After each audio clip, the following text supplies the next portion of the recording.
Trump reacts to Mamdani's rise. Finally some energy, but it's misguided.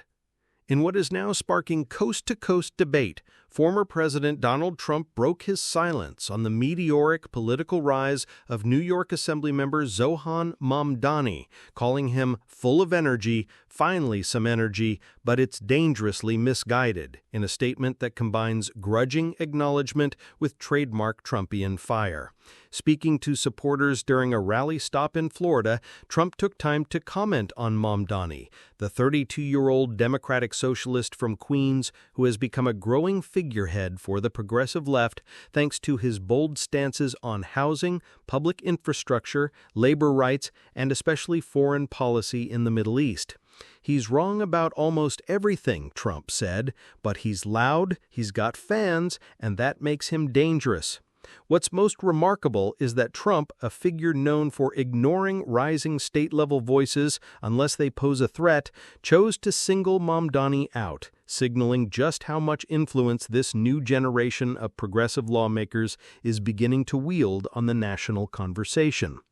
Mamdani, the son of award-winning filmmaker Mira Nair and a Ugandan Indian political theorist, has unapologetically called for sweeping reforms that challenge both neoliberal and conservative foundations of American governance.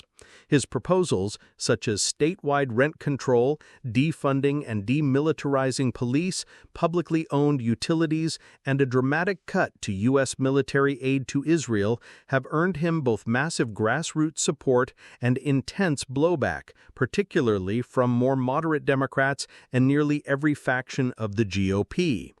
Trump zeroed in on Mamdani's criticism of Israel, calling it disgraceful, dangerous, and anti-American, and suggested that Mamdani and those like him are part of a broader trend of radicals trying to destroy the country from within. While critics argue that Trump is using Mamdani as a political punching bag to stir up his base and distract from his own mounting controversies, political analysts say his remarks reflect real anxiety in the conservative establishment, especially as Mamdani gains national attention through viral speeches, street-level organizing, and his unfiltered social media presence. "This guy's talking about public takeover of energy and housing," Trump scoffed. "That's not reform, that's communism." But while Trump attacks, Mamdani continues to rise, recently introducing a bill to ban utility shutoffs statewide, rallying alongside striking delivery workers and tenants' unions, and calling out what he calls the cruel failure of market capitalism in state after state. His popularity is especially visible among Gen Z and millennial voters whose turnout is becoming increasingly critical in both state and national elections.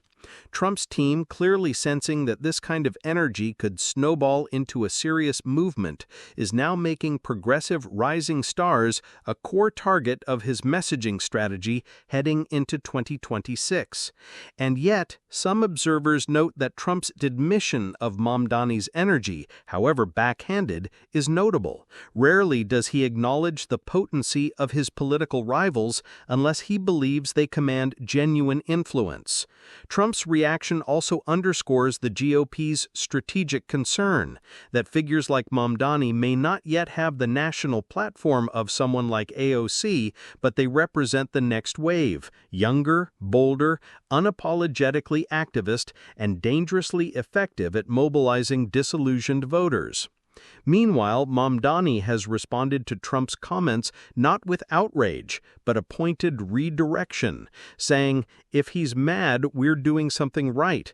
We are building power where they've long assumed people had none." With media attention intensifying and both right-wing and centrist pundits scrambling to define him, Mamdani's ascent may signal a deeper shift in American politics, one where bottom-up, movement-driven candidates threaten to upend not only traditional Democratic leadership, but also the entire ideological spectrum. Trump's reaction may have been intended as a dismissal, but it ended up amplifying Mamdani's message to an even broader audience. In this charged moment of economic inequality, generational change, and growing unrest over foreign policy, Mamdani's vision, though divisive, is clearly striking a chord. And whether Trump wants to admit it or not, he knows that in this new era of politics, energy wins, and Mamdani, in Trump's own words, finally has it.